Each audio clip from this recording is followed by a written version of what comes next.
or just the odd call. To change the way you think about gambling, call someone who gets it. Call Gamblers Help on 1800 858 858 or visit the Gamblers Help website. This racing season, don't leave your winnings up to chance. Back yourself with Unibet. We're talking dead heat payouts, so you're paid in full even when it's neck and neck. Protest payouts, you're covered if the stewards flip the result. Got a runner with some skin in the game. Our owner's bonus gives you more where it matters. And with Easy Form, the smart punters are just a tap away from the stats that count. Get the edge with Unibet, the real advantage in racing. T's and C's apply. See Unibet website. Gamble responsibly. 18+. Hong Kong is racing tonight. Racing! That's right, they're racing tonight at Happy Valley. You can follow the star Aussie trainers and riders like David Hayes. And if you bet on Hong Kong with the tab, you're diving into Hong Kong's massive world pools, known for stable odds and smoother payouts. Catch all the action on Sky Racing and streaming services. Hong Kong racing tonight. Presented by Hong Kong Jockey Club. Is this a bet you really want to make? For free and confidential support, visit gamblershelp.com.au. RSN congratulates the newest inductees to the Australian Racing Hall of Fame. Trainer Peter Moody, jockey Zach Burton, racecaller John Tapp, and two champion horses, star of the 1950s, Hydrogen, and hero of the 1990s, Mahogany. But Mahogany blitzes them in the derby. But Mahogany flat to the board, just holding Waikato Mukau. But Mahogany sprints right away. What a great horse he is. Celebrating the turf's very best, RSN Racing and Sport. On RSN Racing and Sport, it's time for the grey areas with Jason Adams and George Ferrugia. That kid was a human dynamo. Are you sure you're talking about George? George of the jungle, friend to you and me. Good afternoon. Welcome to Grey Areas. It is RSN's home of greyhound racing, and as things heat up in Brisbane, we've got McKenna Heats at Sandown tomorrow. We've also got some very strong mail on a first starter at the Meadows tonight and a youngster at Sandown tomorrow. We'll get to that later on in the show. My name's Jason Adams, and I've recently found out that the most famous product out of Malta is a beloved packet of cheese twisties, believe it or not. The most famous, yes, but the best product to come out of Malta, fair income. It's George Ferrugia, and he blesses us with his presence this afternoon. Good afternoon, my friend. Good afternoon, mate. You mean cheese pasticci's? What an intro. Not twisties? I think they're twisties. No. I don't know who's got someone who's... Be Maltesers, wouldn't it? Cheese We'll have to sort this out. Hey, how did your birthday celebrations finish up? Because I've never seen anyone who's turned 45 had such a schedule of celebrations like you had last week. We went for a little bit longer after you left, and I was home at a decent hour for sure. John Henry? Pub, wasn't it? I didn't get a Guernsey. Well, you're working, John. This is our well, still out of argument some sort of common courtesy. You'd like an invite, wouldn't you, John? I want him in the man cave, but he's always working on a Saturday. Yeah, we'll get there one day, pending retirement. Sale Race 1's coming up. Hey, John, you're a voice of reason. Pending a lotto win. You are a voice of reason on this show. Surely you, Collingwood lot, have been soft with the treatment of Nick Dacos on Saturday night. Seen heart attacks on the dance floor. What? No, well, there was a pretty good comment made on RSN the other day about he was just well tagged, and he still, I agree. Still won the contest overall for sure. But it's good to see other clubs respecting a great talent needs to be stayed on, and that's exactly what he is. He's a great and talent. Nick's not shy of being up to the task, I'm sure. No, he's all good. He's a great talent. Nobody disputing that. What annoys me is sometimes the commentators. He could just chip a ball 15 metres. Oh, that was super. Like everything he does now. Always looks good though. Yeah, but it's just sometimes you can turn it over as well. So just calm down. All right. He's a gun. Anyone who wants to get involved throughout the show, fully encouraged to do so. 0416 90 50 52. They're loading here for the first at Sale. Let's get on track with Adamo. Yeah, just hang on there, Jason. I don't think we've got commentary just as yet. Here we go. It's 15. And we're almost right with just these last one or two. Maharing being loaded. We start the meeting on a heavy 8. Downgraded a short time ago. Rail out 8 metres. And 1,113 metres for the first. Lamasu restless inside gate, bobbing around. Organics goes off now. Attended in with the Redders. All in, and they're off.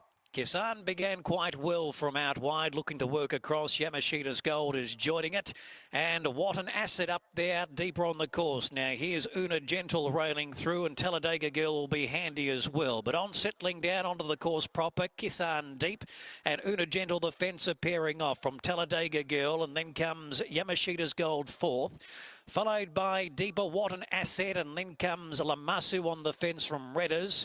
First 15, and Jenny Poppins very wide. Organics and 2 lengths Maharing. Up to the quarter, Una Gentle, a narrow leader. Half-length Talladega Girl, and then comes Kisan in the green jacket. What an Asset deeper. Here's Jenny Poppins towards the outside. Then Lamasu looking for a run. Yamashita's Gold trying to push into the clear. Got shunted out. Had to change course as they draw down to the final 300 metres. And Una Gentle kicked on. Una Gentle 2 lengths on Lamasu giving chase, and then Jenny Poppins and Maharing from a long way back.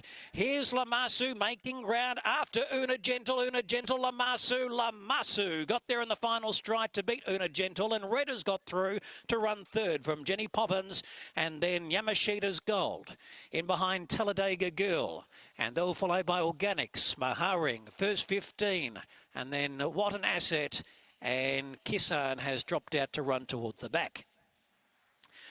So Lamasu has been able to follow an inside line from barrier number 1 and get into the race strongly, chasing home Una Gentle, who kicked early in the straight, set up a break, but it was able to be caught in the last 50 metres, and they've gapped the rest. It really was those 2 horses and nothing else. And those gallopers that finished first and second were racing down towards that inside section.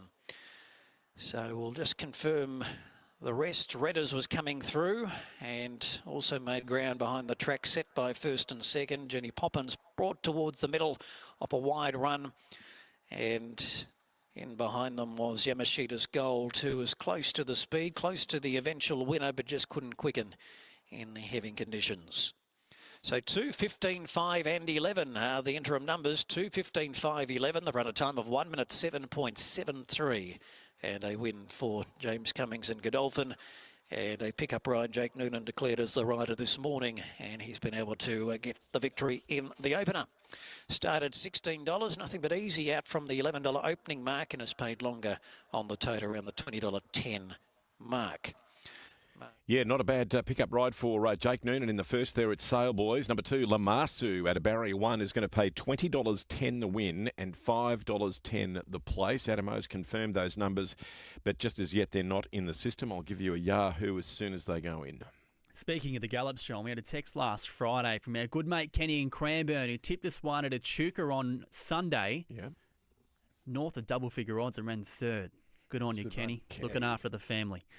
All right, let's turn our attention to the outstanding racing that we've got in front of us tomorrow night, whether that be at Q2 Parklands with heats of the Brisbane Cup, which we'll touch on first, followed by heats of the McKenna at Sandown tomorrow night. Brisbane Cup heats, George, has been a long build-up to them, and a very good build-up as well, with the running of the Flying Amy, Preludes, and now we get to the real cream of what the series is all about with heats. And in the opening heat, which is race 5, Good Odds Cobber and Mapunga Reward. This is a big clash to open proceedings. What a belter. And then you throw in a Group 1 winner like Born Model, who has trialled 29.32 there, which is very, very fast. And the Greyhound of Box 1, albeit not in the class of the Greyhounds we've just mentioned, Fast Eddie does have some good early speed to perhaps have his say on the race. That is a cracking way to start the meeting. Mapunga Reward, a bit of a risk from out there, Jace, at $3. He does like the pink, and the time he did have a wide draw at Sandown, he ran 29.06. Is he where you're leaning, or...? Generally, yes, you're right. But I think in comparison to one like Good Odds Cobber, if he lets him go, very difficult to beat. Very difficult to beat. Good Odds Cobber is going for his 40th win, Jace. He's almost still not spoken about sometimes as one of the... And the quality of which a lot of those races would have been. Oh, incredible. Incredible. Has he won $1 million yet? I think he's right up there. I think he's $800 short. Something like that. Yeah, so... Yeah, look, he's got a bit of speed drawn around him, Good Odds Copper, so he's going to have to do things right early, but he's always found a way. You're right, he's won nearly 990,000. He always finds a way to get into a good enough position. He's a crafty greyhound. He has won in 29.46 last start there, so, tough to beat. Heat 2, Gun Victorians to the 4. John Henry, before we get to that. Yeah, we'll just clean them up. Number 2, Lamasu, $20.10 and $5.10. Jake Noonan, a pickup ride. 15, Una Gentle, paid $3. 5, Redders, third at $3.70. And 11, Jenny Poppins. They just took a while to come through. 2, 15, 5 and 11. The Quinella, $91. Exacta paid $249. The Trifecta, $1,612. And the first 4, $10,800, but there's a jackpot component, gents, of $1,400. Heat 2, George. Gambella, Lakeview Emily, Excavation, the big guns in this one, and all have been performing pretty well, especially Excavation up until this point. Yeah, it's a bit of a Vic dominance, this heat, isn't it? I said after Gambella's run last week that if she can draw well, Jace, back over the 500 metres, that I'd be keen to have a bit of a play. She has struck a tough heat with Excavation, who has handled wide draws all his career, and Lakeview Emily, who just got checked, got dragged down a little bit, but I don't think she handled the corner too well last week. She hasn't looked at herself in her past 3 runs, so she's still got to bounce back. So where do you land? So Gambella, a little bit short for me at $4, but she's in this up to her ears, I think. I think so. Totally agree. Her and Excavation are the best chances in that race, in my opinion. Heat 3, from a Victorian point of view, Mapunga Smoky and Flying Zulu. Poor Oswald as well thrown in there, but Flying Zulu, at least the biggest name of that trio. Yeah, his win last week was very good. Another greyhound who's shown that he can handle wide draws. His last month, he's beginning a little bit better, Jace, especially he did, obviously, during that Sapphire Crown Harrison Dawson series and the Ballarat Cup as well, where he was up there. He's probably where I'm landing. He's just racing too well at the moment. Heat 4, Victorians, Dr. Asher Morton, Smooth Plain, well and truly in the mix, along with the local and track record holder in Blue Blends. Yeah, $2.80. Smooth Plain, one of my favourites. Back in the fray, a last start winner. We had a text last week sprucing the run of Morton, which, if you go back and watch the replay, was very, very good. It's hard to go past Blue Blend if he can get around that first corner. He's a special type of greyhound. He's starting to work out what it's all about. As we said, 29.15 track record, which probably would have been broken on a better track by Tim Zhu, but still, as it stands right now, he's the greyhound to beat. And we still haven't worked out the state of play from wide draws, Jace, but there has been some winners at the queue from wide out. So he gets himself into a good enough position and should be winning. Speaking of Timothy Zhu, he goes around in the penultimate heat, $1.70 favourite, and looking at that field, George, if he gets clear, should be winning that race. Yeah, look, there's speed in 1, 3, 8. So that's the concern for him. He's got a vacant box on his inside, Jay. Should he just be winning? I mean, if he began like he did last week and gets himself into that position, we all know his last 200 metres is exceptional. Sooty keeping, obviously, already a Group 1 winner at the track, but he's the dominant greyhound. I'm not going to jump off him because of the box draw. I said last week he's the best greyhound in Australia, and I think he'll prove that tomorrow night. I think dogs as good as him are less reliant on a good map because they just tend to land themselves in the best spot possible. They just go for where they're going to get past another dog as opposed to looking for a gap they want. Is it a fair statement to say he's got better at that as he's gone through his career, Jace? Absolutely. Do you remember in that Melbourne Cup where he drew box 6? And I think people sort of put a line through him, even though his heat win was unbelievable. But then that Australian Cup series, he handled wide draws for the entirety of the 3-week series. So it's incredible. And that photo, I'm not sure if you've seen the photo of him during the week. He's just such an impressive looking animal. Not that means anything in terms of ability, but it'd be good to see him make the final. And the last heat, headlined by Deadly Avenger and also Your Girl in Gold Scotch, along with Warm Cockles, who will hold his own from an inside draw too. Yeah, look, Deadly Avenger, $2.30. We've seen an article during the week that obviously Joe Borg was not too worried that he got beaten in a trial in the lead up to this, but heads back up to Queensland. I think the value is represented through Dacey's Rory, the greyhound, through Tom Savalas, who won there very, very impressively a few weeks ago. He's really good out of a box, and I think he's the greyhound to beat. Should have mentioned Irish Bill there as well, who jumped from the pick in the final heat. Emerging dog, absolutely. Yes, he can go. Don't worry about that. He's got some gears. All right, so the Stayers kick off that program at Q2 Parklands tomorrow night. We'll just give them a bit of a general wrap, George. We've got Raiders Guide, Ethanol Water, these sort of echelon of Stayers that go around. So it's going to be a pretty good way to kick off. Yeah, and I think all eyes will be on a pillar in the first heat too. She looked a little bit flat in that 4-dog match race, I suppose, last week. So let's see if she can bounce back in the first of those heats against probably the informed greyhound in Queensland, local stayer in Red Duet Road. So, yeah, good series. Going to be a great night, that is for sure. In terms of what's happening locally, we look forward to the heats, the McKenna at Sandown. We've had a text come in from Jamie. G'day, boys. Disappointing to see half the field at the Meadows tonight. Not very attractive to have bets as they're a little value. Excited to see up-and-coming star by Houdini Boy in Without a Trace racing tomorrow night in a heat of the McKenna. Regards, Jamie. Yeah, look, I mean, it's they often don't get the full fields on a Wednesday there. Fluctuates for those second meetings at City Tracks. I think we have the same issue, don't we? Like you said, on the Monday. Yeah, so... But we do have some mail, and you have a audio grab, or Johnny does too, of one that we can. We'll get to that soon. We'll get to that soon. In terms of these McKenna heats, you mentioned off air that we've got some really strong ones, and we've got some that are sort of not as full of some of the bigger names. Let's go through them heat by heat. Yeah. The opening one, well, there's no real standout. I mean, Intrepid Bale's going to be hard to beat from the red. Who that Shanlin's going to be in it at some point, but it's not really a race you look at and go, right, I found the winner of this. No, look, Intrepid Bale has not put a foot wrong more recently, Jace, but you certainly don't go in with an unbelievable amount of confidence with him. But if he does get clear running, you think in that race he's going to be hard to beat. Fernando Duke can show some good speed. We know what Hudat Shanlin does, just drops out. So, yeah, Intrepid Bale for mine, but again, I'm not going to be jumping out of trees to have a bet. In terms of Heat 2, and we see the return, at least in Victoria, of Kenya All Class. We spoke about the trial that he put together at Sandown last Friday morning where he broke 29 seconds, which is extraordinary. He went 5 dead early, which you wouldn't expect him to do here, but we'll see.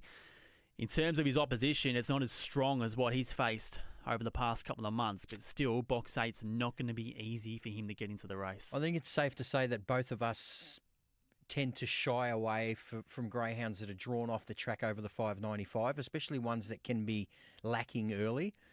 But this is his race, Chase. It's got to be, doesn't it? This is one of those heats where I looked at it and went, he's just got lengths on all of these. We spoke about Vista Weird last week. He's not ready to beat a Kenya All Class yet in his life. He might not do it in his whole lifetime, but even despite the box draw, and people say, well, Kenya All Class likes to use a little bit of track. That's fine, but on the corner start, you can sometimes get caught out there and get into a little bit of trouble. We've had this discussion before, but even with those problematic situations, I think he'd just be winning this heat. And it doesn't matter awfully much what you want to do early because they've still got a funnel to get through that turn, don't they? Yeah, yep. Heat 3, and this is where things maintain from a star factor point of view Without a Trace. We just read out that text from Jamie, and this is a girl that has all the potential in the world to be one hell of a stayer. She won the rookie distance race on Pink Diamond Night. This is her first start since then, and she looks to be massive force in this one. Yeah, box draw probably is a cross, but I think the actual field itself is a tick for Without a Trace. I think she could dominate early. When she won, Jay, she went 9.07 early at Sandown, which is a really, really good run. I think the danger probably comes from the greyhound drawn close to it in Urana Cobalt, who was really good last week, running 29.33. More importantly, 5.01 early. So set a cracking pace. Not always capable of doing that, Urana Cobalt, but might give Without a Trace a little bit of curry early. But you'd think Without a Trace with some luck early will be hard to beat. It's got those 2 680-metre runs under its belt, Jay, so it'll be getting to the line well as well, so hard to tip against it. And arguably the strongest heat of the lot comes up in the last. Heat 4, race 8. Poor Yasmin, your girl Groove Bird is back in business. Bebop, Jazz, Ethanol Volume as well. Yeah, and Stacey's mum, who won last week in 34.11. So I think it's clearly the hardest of the 5 heats. Poor Yasmin, Jace, tell me a little bit more. I know you're not a fan. You think she can be a little bit hot and cold. I think she can run like the wind. She's just impossible to catch. Well, and I think her first splits, Jace, back up your theory. The discrepancy is a 9.08 early to a 9.41 early. So we're talking 5 lengths from the boxes to the first mark on what she does. And that's not always because of interference either. She just sometimes can flop out. Bebop Jazz should just lead this race, right? So she'll be hard to beat if she does that. Ethanol Volume, of course, has been a terrific greyhound and won over 300,000 in prize money. Tough heat. And how's my brain? Wide to 4 heats. We've actually got 5. My goodness. Poor Phelps was good last week. Panama Road didn't begin as well as what she needed to. Poor Barton's absolutely flying, so pretty good way to round out the heats. Yeah, I think poor Phelps will be pretty hard to beat there. Aston Freddie, we backed him last week, might be a bit of a lamplighter. All right, race 4 at Hillsville, fast approaching. Tales of Johnny. That might be an omen for the Grey Areas family out there. Let's get to Jim Vandermart, race 4, Hillsville. It's not really warming up either. It's getting colder, if anything, as they move in for race number 4. Favourite drawn box number 6, Athenian Goddess, a late firmer. Last run up the straight was a 4th over the 350. That was behind Aussie Savannah. Set to bounce race 4. They're all in. Often racing now. Pretty even line out. Little Whip, Speedy Pam, the first 2 to go, with Little Whip taking the lead from Speedy Pam. Athenian Goddess marching forward. Then He's So Tough, Leonessa. Kathy's Dream to the outside from Tales of Johnny and Burrow Man. It's Little Whip the leader. Leonessa's flashing now. And Leonessa right through on the pay to win it. Leonessa got there by a half beat. Either Athenian Goddess or Little Whip in a photo. Might be in that order. Kathy's Dream may be 4th ahead of Burrow Man. Tales of Johnny. Then He's So Tough and Speedy Pam was up about midfield at the end, but Leonessa has come with a run, 17-14. Picks him up late. Little Whip made a really good bold bid for victory, dashed up to the middle of the track and put a few lengths on them, but right the last 100 metres, when Little Whip was all out of fuel, Leonessa was just hitting top gear, and the checkered rug has come thumping through to win it from 6th second. Athenian Goddess has grabbed Little Whip back in 3rd, and just having a look at that head on, Little Whip was swaying around like a tree in a cyclone, and it might have cost her victory late. It's a neck by a head, 17-15, 2-6-3 and 1. Maybe just a tree in Hillsville yesterday. It was that windy. Anyway, the 2 gets up. Strong win late. Leonessa by Razor's Edge. It's a diva. Nicholas Johnston at Tubarak. Start 18. Win number 5. So 2-6-3 and 1. James Vandermart has tipped the first 4 there at the Greyhounds. Don't forget to get your quaddies on. Back to the grey areas with George and Jason in just a moment. But previewing the Sale Gallops, downgraded to a heavy 8 from a soft 7 earlier. Looking at race 2 onwards, I'm bringing you Adam Olzanski and then the thoughts of Mark Hunter for race 2. Here's Adam O. Hello, John. Hello, everyone. Good to be at Sale. We've had 1 race already. 2-year-olds going around and still 7 winners to be found on this heavy 8 track.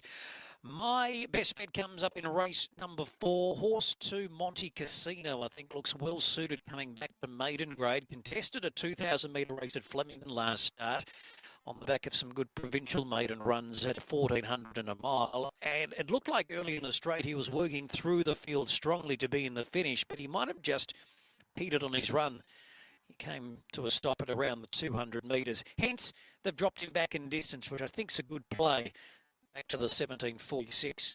He's likely to get a good trailing position from a wide gate. I don't think the wide gate's going to be a big disadvantage today on a deteriorating track. And he's my best bet, race 4, horse 2, Monte Casino. And a horse that's proven here is Vienna Vixen in the last, race 8, horse 10. She was a first-up winner at 1,200 metres, and then she went to Flemington, ran well when stepping up to the 1,400. She finished 4th, beaten less than a length. She came with a wave of horses and was strong through the line. She's also likely to get a good trail from barrier number 5 in a very open race. I thought she was over the odds. She was 650 this morning. That has tightened up a little bit in the last few hours, but she's also worth looking at, race 8, horse number 10, Vienna Vixen.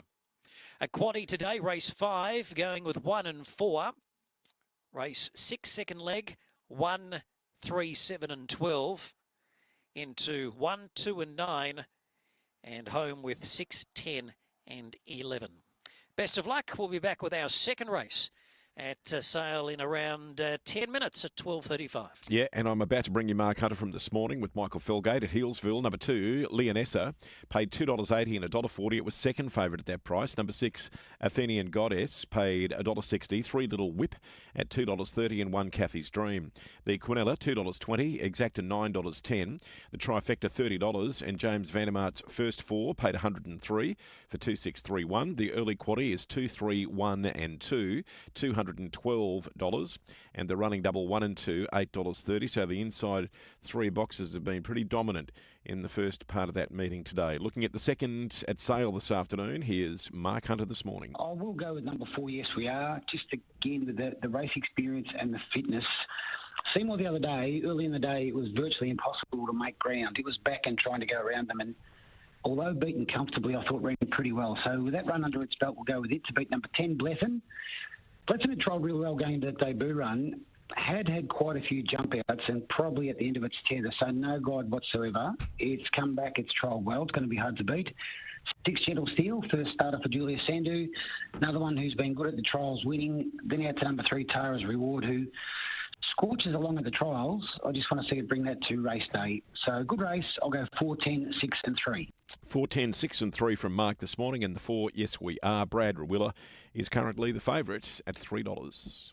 Now, at the top of the show, we spruce some mail and some insight to one, a first starter at the Meadows tonight, which we'll get to soon, but another one that's a young gun on the up. He goes around in race 1 from box 1 tomorrow night at Sandown Park. His name is Traumatised, and I tell you what, how's his for a wrap? Here's Jason Thompson on Sky Monday morning. I heard all obviously commentary about the trial of Kenya All Class on Friday morning. Well, this dog, he trialled on the same morning. He'd never, ever had a hand slipper box to box, been around 4 corners in his life, never been to Sandown.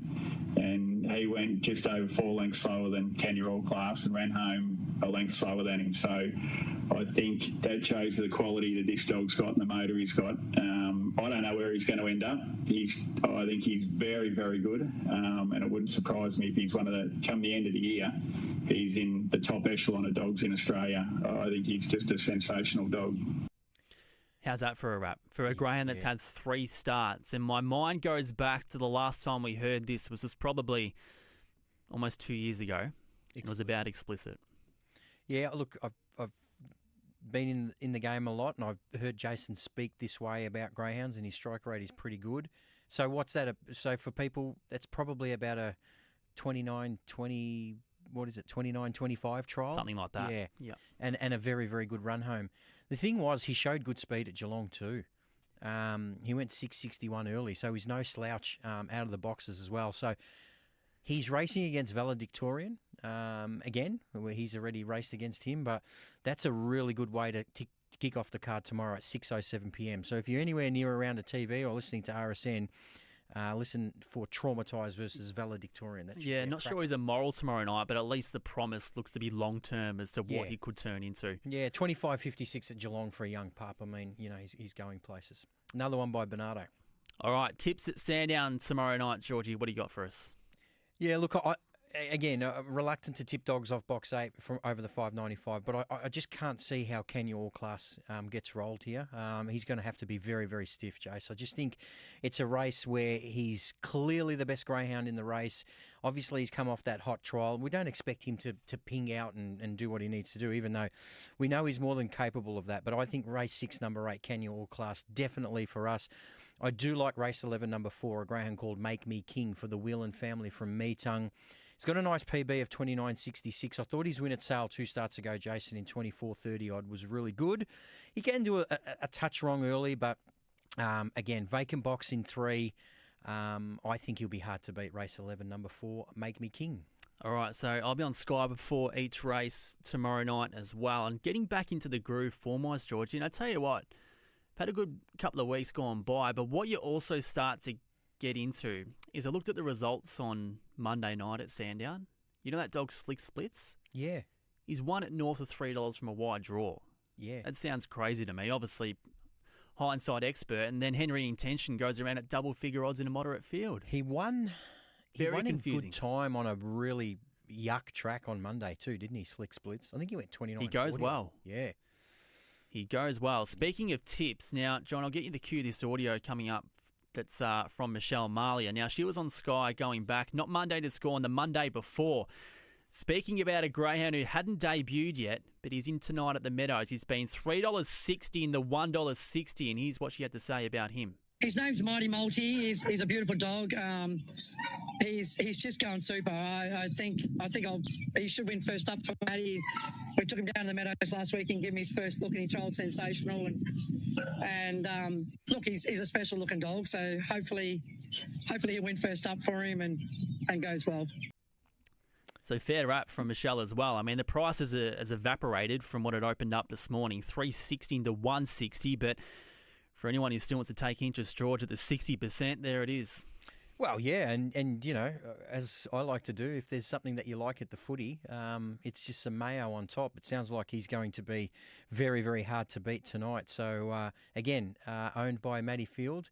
If you want a greyhound that can run, get Matty Field involved in it because he's got a fair strike rate. The bloke. Have you had that experience? Have you owned a dog with him? I think you have. Multi-Matt, yeah. Oh, there you go. He's still racing in Adelaide. And then he's had Matt Locke, and now he's got Mighty Multi. It's not a bad strike rate. Doesn't miss. Hey, we saw some calendar changes announced yesterday here in Victoria. Nothing of sort of major note. The Phoenix has moved a week earlier. Sale Cup's come off Boxing Day, but I think in what's generally considered a dog's breakfast, the feature race calendar, seems to be some pretty reasonable moves. Yeah, look, I held my breath when I seen calendar change for the Phoenix because I really like where it is in the start in that time of the year because I think it's a pseudo Christmas party for a lot of people, let their hair down, you know, just before the holidays. But putting it back 1 week is absolutely no problem, and I can understand what they're doing with sale. So the heats of the Sale Cup will be around that Boxing Day period still, and then in the new year, the Sale Cup final. The big news was the Ron Hawkswell Cup. I think it's great honour for a guy who's given so much to this industry as a race caller, but an even better bloke when you meet him. And I've introduced him to people who know the voice, and he couldn't be more of a gentleman. Manners are free in this world, and you don't have to be an idiot, and he's not that person at all. You couldn't meet a nicer bloke, and to get a group race named after him, I think is just desserts. It's a matter of time before something was named in honour of the Hawk, who's an absolute icon in this game. All right, before we wrap up the show, the Ferrugia Files. Thanks to the Black Book on the Watchdog app. Now, you've had Johnny Black win at Sandown on Monday night. It was supported and won. You had Charlestown win at Geelong yesterday, $6 into $3.50 and wins by 10. Our loyal listeners are absolutely bleeding because the only time you seem to get a winner is in the black hole of the week, which is Monday and Tuesday. We can't get them to wear on Wednesday and Friday. So this segment continues to leave a sour taste in people's mouths. Well, that's a bit of a fabrication because Gold Scotch won on the Thursday. Oh, but we didn't include her on Wednesday. I can't be across everything. We've been over this. We just need transparency from you. But when we spoke on Friday, Charlestown Box Draw hadn't come out yet, and I had said on radio that the dog can run a little bit, so I'm not leaving anyone out. What do we got this week? Tonight at the Meadows, race 2, number 8, Pax Bustonia. Well, he's up against. It's against Mighty Multi. What hope have we got after hearing that rap? Probably not much. Race 3, number 6, King of the Snake. Extraordinary scenes in here. Place chance at best for the. It's a bloodbath. Race 8, number 7, Set the Sizzle. Yeah, look, if he jumps cleanly, I think he's a chance. Yeah. Rockhampton, race 10, number 5, Coronation Day. Place. Sandown tomorrow night, race 4, number 1, Valenzuela. Yeah, he's up against Bagman though, so that's tough. Good luck. Yeah. Race 8, number 3, Groovebird. What has she been doing? Been trialling well? You're going to tell us that? She's trialling well, but I think she's going to be short of a run against that field. Yep. Q2 Parklands, race 10, number 1, Gold Scotch. No. There you go. Confidence oozing out of the great man, George Ferrugia. Some text messages come in. Tim from Kilsyth getting around Tim Zoo at Q2 Parklands tomorrow night. So he should be. He wants some cream on top of the multi with blue blend. Also had a text in from our good mate Kenny from Cranbourne, who's itching to hear John Henry all afternoon. He's saying, while watching the gallops. Good bloke, Kenny. Magnificent. That's a wrap for Grey Areas on this Wednesday afternoon. Of course, we'll be back on Friday from midday to wrap up what will be an extraordinary night of greyhound racing tomorrow evening. Until then, have a great afternoon listening to the dulcet tones of this beautiful man, John Henry. Have a strong opinion here. Did note that Tara's Reward could easily have an an uncontested lead based on its jump out speed and also the pace that it jointly set at Maui. So coming up well, Ladbrokes Owners Bonus Maiden 1,013 metres. Tara's Reward goes in. Listening is doing. Being locked away, yes we are. Who will start the very narrow $3 favourite ahead of Blethen, who's out to 3.10. Yes, we are to come up Blethen, the 2-year-old colt. Jake Noonan with the first winner, looking for an early double. He rides Blethen, leading chance. And Brad Rawiller about to bring up Yes We Are. Now there's one of them getting very restless in the stalls. As Yes We Are comes up, drawn the outside. And this is race 2. Elite Pete shaking the head. And Yes We Are being led up. 2 starts, 2 seconds so far. And very little between it, Gentle Steel and Blethen. 3:20, 3:30.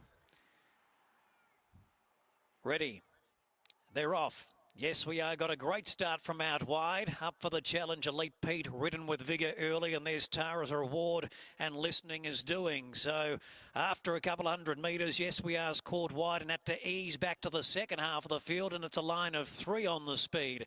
And one of them is Gentle Steel, who's going up deeper than Newcomer with Tara's Reward the fence, and then Listening is doing third. Elite Pete, Yes We Are, and then comes Jewel Ben. Blethen second last, up for the challenge, went back to last. Up to the quarter, Tara's Reward inside of Gentle Steel, who's come off the bridle. Listening is doing is next. Here's Yes We Are presented towards the middle.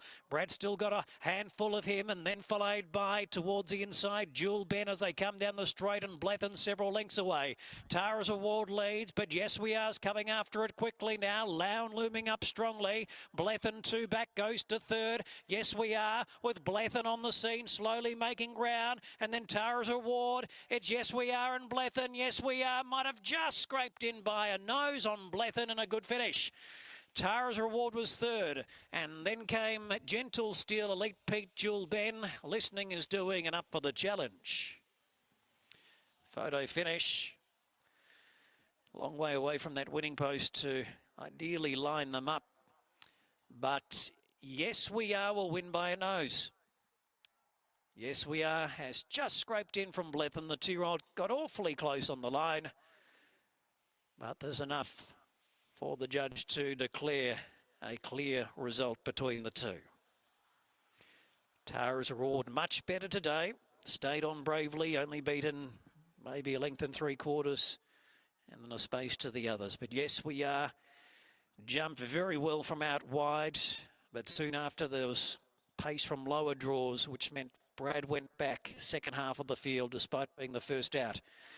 But he had this horse under a stranglehold coming around the corner. He knew that provided it could quicken in the going, it would be in the finish. It quickly got to Tara's Reward, but then had the challenge of holding off the late finish of Blethen, who followed it into the race. Numbers are 4, 10, 3 and 6. 4, 10, 3, 6 interim numbers. A nose by 1.5, time 1 minute 2:18.